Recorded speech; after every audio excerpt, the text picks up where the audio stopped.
Hello, I'm Denise LaFrance. Coming up next on City Beat, $19 million. That's how much Las Cruces has received this fiscal year in grants. See how one program is really benefiting from this money. Activities for older Las Crucens are expanding, giving more opportunities to participate. We'll show you how bingo is getting seniors together at the Munson Center. And ever wonder what it takes to maintain all that water in the city pools? We dove into that line of work for our City Job segment. This and more next. Hello and welcome to City Beat for the month of September. Whether it's from federal or state sources, grant money goes a long way for the city of Las Cruces. It's doing wonders for one of our programs after we received a grant from the state's Keep America Beautiful program. City Beat's Jennifer Martinez explains how much we received and how we're using it. Cleaning up Las Cruces is hard work, and it can be costly. In 1985, the New Mexico State Legislature found litter and weeds made the state less attractive for tourists. So it passed a Litter Control and Beautification Act called Keep America Beautiful. With that, it provided funding for cleanups.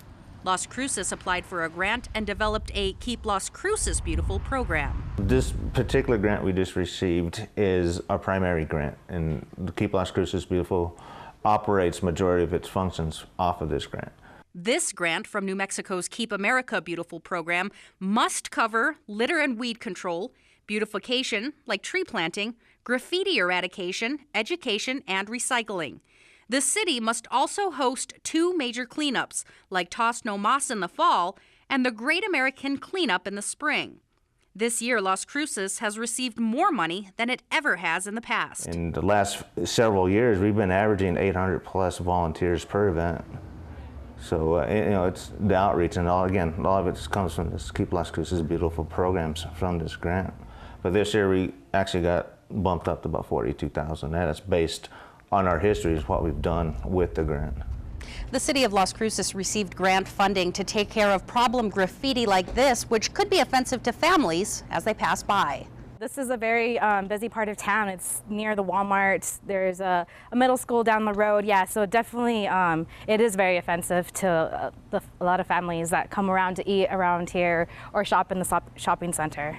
Myra says part of the grant helps keep her employed. She abates graffiti at least once a week, and she may end up cleaning 5 or 6 different locations at any time she goes out with volunteers. Some of them are pretty quick. We can use a spray can with it, and other times we'll have bigger murals that people have done during night, and then but those are really rare. We haven't had one of those in about 2 months. So.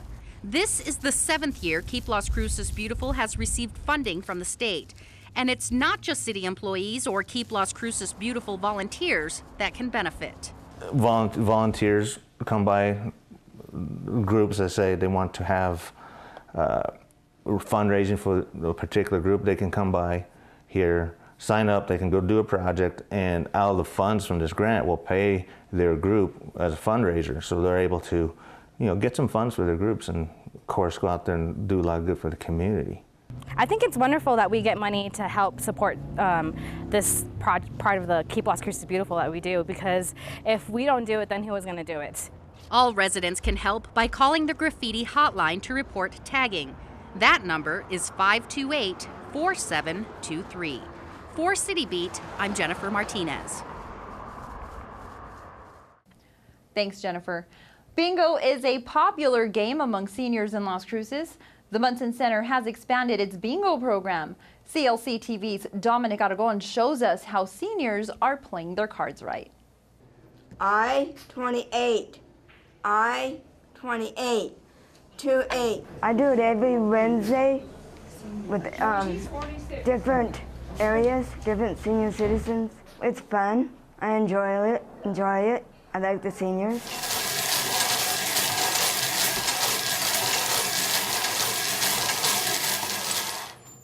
We've arranged with some volunteers to have bingo here at Munson Center every Wednesday.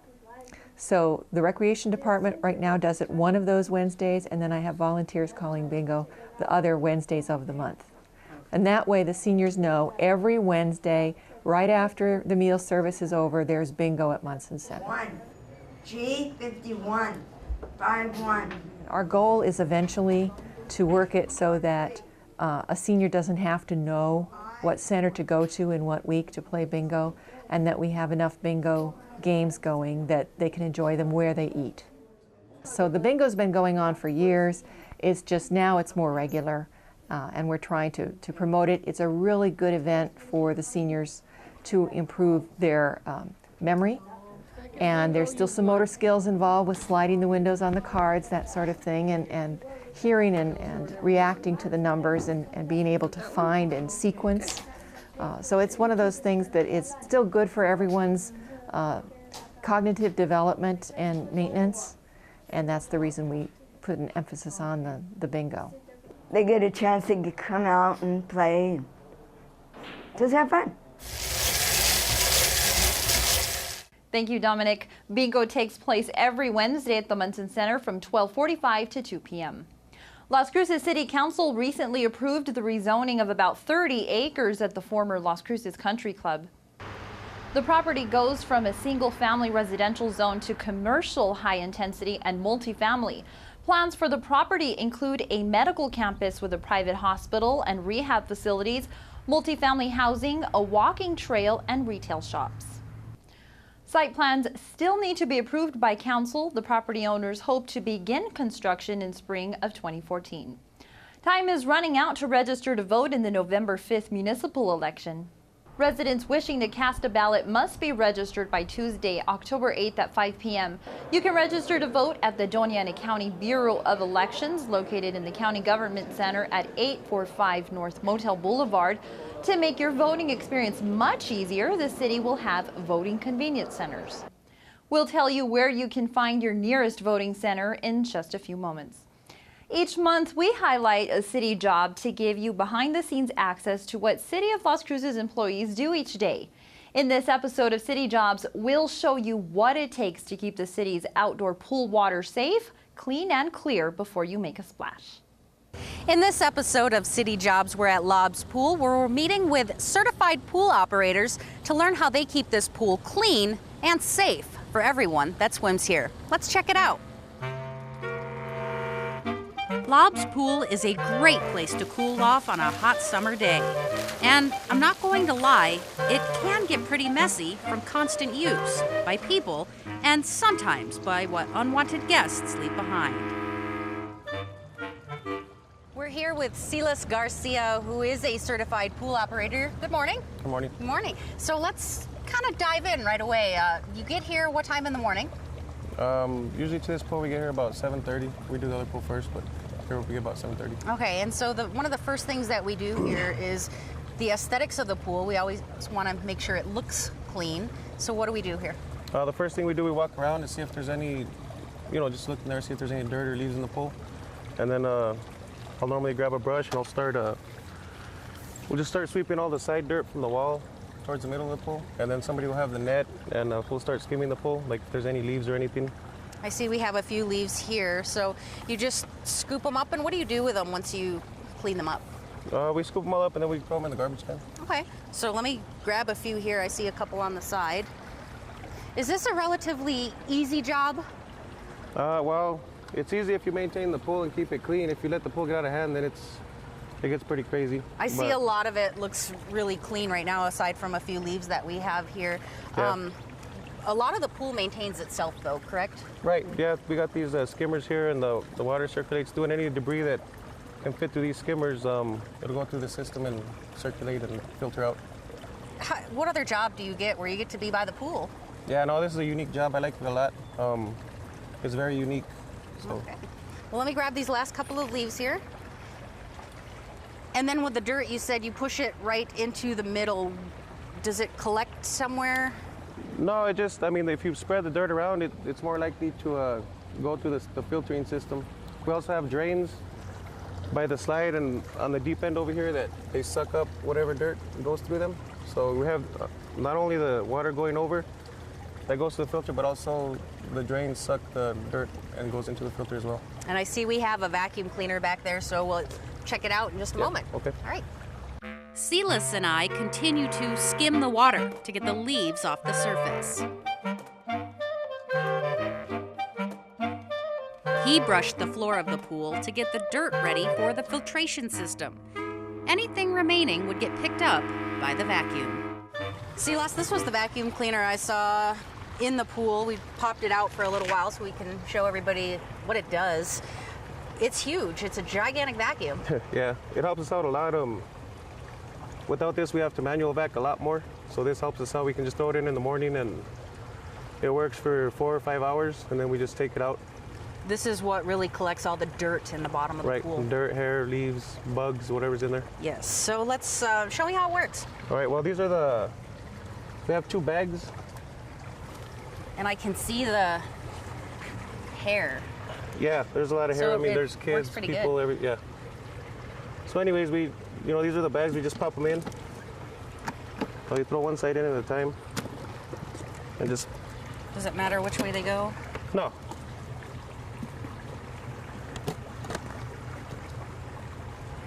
Flip in? Yeah, there's like a little, yeah, there you go. And then just clip it in. Okay. And then that's it, the robot's ready to go. Is there an on-off switch? Yeah, the on-off switch is at the base part of it, where we take it from, so we'll throw it in first. And you can see this blue hose, where does... This is the electrical cord. Okay. That's where the power source, that's what tells the robot to... Okay. This connects to the brain of the vacuum. All right, and what do we do from here? So from here, we just grab it. You want to grab that side? Sure. And then watch the cord. And we just throw it in.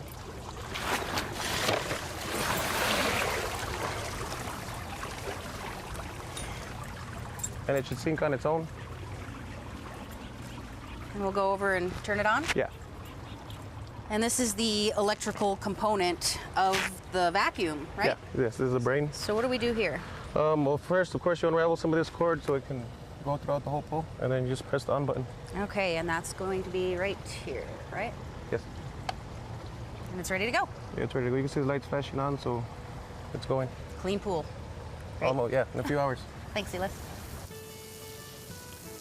Next, Silas and I took some time to rinse off the pool deck to take care of remaining dirt and some bird droppings. This sprayer flushes the dirty water into these drains and away from the pool. Obviously, we can take care of the pool by picking things out of it or vacuuming them up, but there's also a chemical composition that's used to clean the pool as well. We're here with Fernie Rodriguez, who is another certified pool operator. Tell me about the chemicals that we use here. Some pools use bromine. Here we use... Here for the sanitization, we use chlorine. And like you said, some of the stuff is manual in there as well, and some of it is also going to be automated. So one of the first things we're going to do in there is we're going to backwash, which means cleaning out the filtration system. It's a sand filter, which is kind of common around the regular homeowner type as well. So and then also another thing we're going to do in there is clean the strainer, which is also known as a hair trap. And what that does, it protects the pumps, the circulation pumps. It keeps anything from going in there, from leaves to hair to paper, whatever debris is in there. And the last thing we're going to do is check the chemicals. That's one of the most important things we do here every day. And we have how many gallons of pool water going through this system? This pool contains almost 107,000 gallons of water. 107,000. So that's a lot of pool water that needs to go through this filtration system. Exactly. And it takes about 2.5 hours, which is the average turnover rate. And it all depends on the filtration. If there's anything clogging the system, of course, it's gonna affect the circulation of the pool water itself. So we want to keep this maintained daily to help it clean better. Exactly. All right, so we're going to go check out the would you call it a chemical room? The chemical room, yes, ma'am. And we'll see what goes on in there. It can be a little loud. I can already hear some of the pumps running, so let's go and check it out. Okay.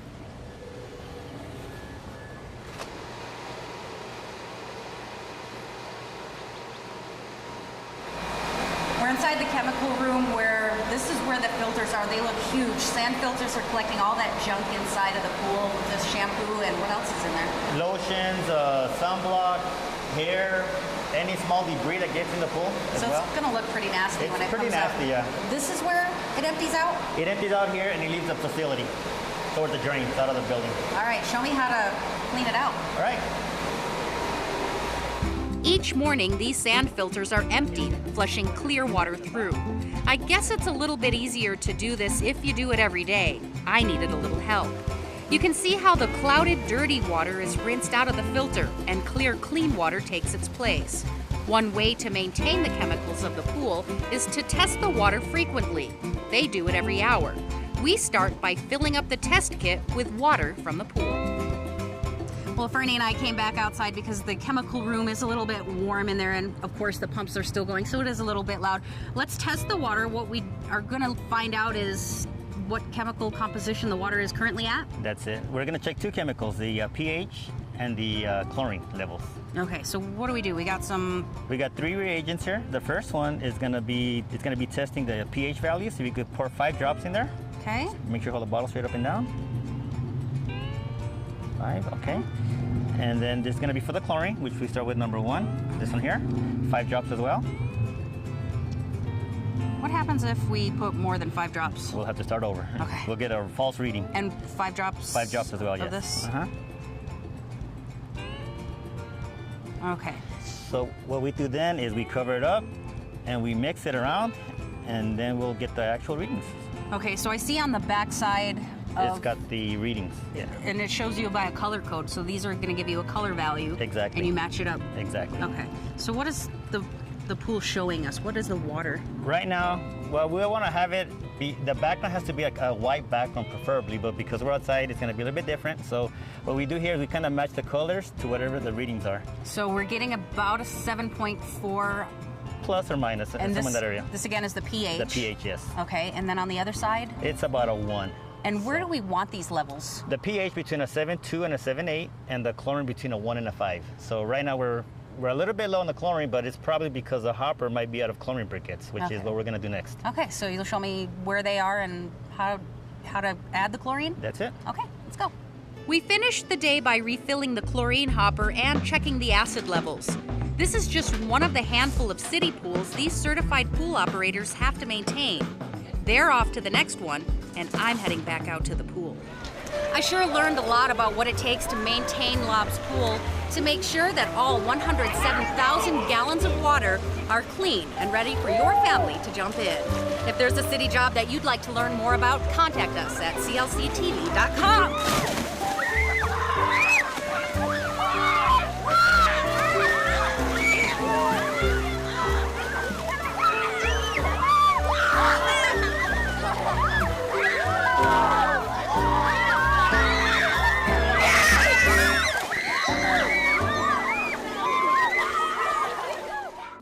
Wow, those kids sure did have a good time at Jen's expense. The outdoor pools will be closed for the fall and winter seasons, but will reopen in May during the Memorial Day weekend. The Aquatic Center remains open all year long. It is closed on Sundays. Roadrunner Transit has a unique opportunity for Las Cruces residents. This and more in our City Minutes. From September 3rd through the 21st, the Roadrunner Transit facility will be under construction, which will prohibit the processing of fares. That means free rides for those who ride the fixed route and dial-a-ride buses. Take this opportunity to try a new route, to get a free ride to work or visit with friends. For more information or to schedule a dial-a-ride pickup, please call 541-2777. Candidate packets for the November 5th municipal election are available at the city clerk's office located inside City Hall, 700 North Main Street. Seats up for election will be City Council Districts 3, 5, and 6, and Municipal Judge 2. Candidate filing will be Tuesday, September 24th. This election, you will be able to vote anywhere, not just at your precinct. To learn more about the city's voting convenience centers, you can head to las-cruces.org, or for more information, you can call the city clerk's office at 541-2115. Just under a year ago, Doña Ana County voters elected Mark D'Antonio district attorney for the 3rd Judicial District. Since taking office, D'Antonio has implemented new initiatives to help keep nonviolent offenders out of prison and make the DA's office more accessible to the public. D'Antonio provides more insight into the workings of the district attorney's office in this month's edition of Ask the with CLC TV's Udell Vigil. Hello. Our guest for this edition of ASTA is Doña Ana County District Attorney Mark D'Antonio. Mr. D'Antonio, thank you for joining us. It's great to be here. Thank you for having me. Wonderful. Our pleasure. Every district attorney has his or her own philosophy on how they run the DA's office. What would you say your philosophy is? Well, basically, it's a two-pronged philosophy. I think the most violent criminals and repeat offenders need to be incarcerated and need to be removed from society permanently if possible. On the other hand, we have a great number of people who make a mistake, first-time offenders, who run afoul of the law and need to be shown the right path, but necessarily not have to be put in jail. We have a very good program at the DA's office called the Pre-Prosecution Diversion Program. That's when we take first-time offenders who have made mistakes for mostly nonviolent crimes, and instead of prosecuting them, we put them in a program where they get mental health screening, they get drug treatment, they get drug screening. They have to pay restitution to the victims. Also, they have to admit guilt fully. And if they can complete a rigorous program of probation and community service, their record remains clean and they get a new chance in life. And I think that's a great program. And how successful has that been so far? It's been very successful. People who successfully completed our program are very unlikely to become criminals or to repeat offenders, and that's something we're proud of. Terrific. And what are some of the most pressing issues facing your office right now? We are concentrating on focusing on victims that are the most vulnerable people in our society, women and children. Children especially. We have a serious number of crimes against children, small children, I'm saying from newborn to 3 years old. And we're really focusing our effort to be proactive, try to prevent that before it happens, and if it doesn't happen, vigorously prosecute those who hurt children. Also, we have a gang issue and a truancy issue in Doña Ana County, and they're related, because we find that kids don't go to school are very much more likely to join gangs and get into trouble that way. So we have gang initiatives we're working on. We're working on an anti-truancy program. The next big issue that we're really concerned about, we're taking steps to try to prevent it proactively, is we have drugs in our schools. High school kids, and in some cases middle school children, are involved in drug usage. That's not only using drugs, but selling them to other classmates. And we're going to crack on that hard, because that's a real serious problem. As you know as well as I do, when young children get involved in drugs at an early age, it bodes very poor for them down into the future. So we're working on that. We're being tough on it as we can be. And what have been some of your greatest challenges since you took over the DA's office? When we took over the DA's office, we were inundated with a great large backlog of cases in the thousands. We're talking about cases that were 3 and 4 and 5 years old, and were cases like murder and arson and rape and crimes against children that were 3 and 4 years old. We had thousands of those cases, and so we've been steadily making progress at it, but almost all our attention has been focused on cleaning out the backlog of cases so we can do what we need to do, so we can concentrate on the most violent criminals and most violent crimes and resolve them. So we're making great progress, and I would venture a guess that by the end of my first year, we'll have that pretty much nipped in the bud and concentrate on serving the people of Doña Ana County. Because you've been in office, you're coming up on your first year. Yes, sir. Already. It's been about 8 months now, I believe. Okay. Now, in addition to doing interviews like this, what other types of things do you do in terms of public outreach to educate and inform the public about the DA's office? I am very proud of every month, every first Tuesday of every month at 6 o'clock at the chambers on Motel Boulevard in the Commissioner's Chambers, we have an open forum. We invite the press and every member of the public to come out and tell us how we're doing and what are the needs of the county. And if we're not doing something we need to do, we'll fix that. If there are complaints, we'll hear them. I want the citizens of Doña Ana County to come out and feel free. They can talk to me directly. And I don't need to hear only the good things. I also want to hear the things that are not going right, the issues we should be addressing. Because the people on the ground who live their lives in Doña Ana County are the ones who know where the problems are. And I solicit their help and I want to help, and it would really help me to help them. Law enforcement is a team concept. You need a DA's office, law enforcement, plus an active community to help fight crime. And I'm asking for their help. And finally, what is the most satisfying part of your job, would you say? I am so pleasantly surprised at the wonderful attorneys I have in my office that are dedicated, hardworking, moral people who do the right thing for the right reasons. Then I'm surrounded by a support staff of almost 50 people who really concentrate on doing what's right, and they work very, very hard.